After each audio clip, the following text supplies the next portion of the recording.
பிறந்த குழந்தை 6 மாதம் சாப்பிட ஆரம்பிக்கிறது முதல்ல இட்லி தான் கொடுப்பாங்க.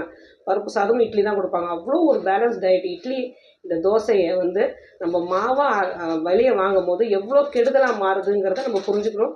இது வந்து பக்கத்து கடையில் வாங்குறதால இந்த 3 பொருட்களும் சேர்க்குறாங்க.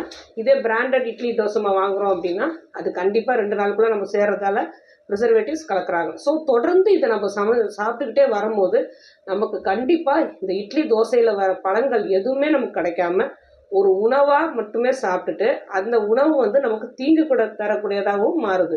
அதனால் தயவு செய்து முடிந்த வரைக்கும், அதாவது ஒரு அர்ஜென்ட்டு வாரத்துக்கு ஒரு முறை வாங்கினா மாதத்துக்கு ஒரு முறை வாங்கினா ஓகே, இதையே தொடர்ந்து டெய்லி நாங்கள் வெளியே தான் இட்லி தோசை வாங்குகிறோம் அப்படின்னா தயவு செய்து வீட்டில் ஒரு ப்ரோட்டோகால் போட்டு, இட்லி கிரைண்டர் எல்லார் வீட்லேயும் இருக்கும், கண்டிப்பாக இருக்குது. அந்த காலம் மாதிரி நம்ம ஆட்டுக்கல் குடக்கல்லாம் எதுலேயுமே அரைக்க போகிறதில்ல. அதுக்காக பல மணி நேரம் ஆக போகிறதில்ல. கொஞ்சம் பிளான்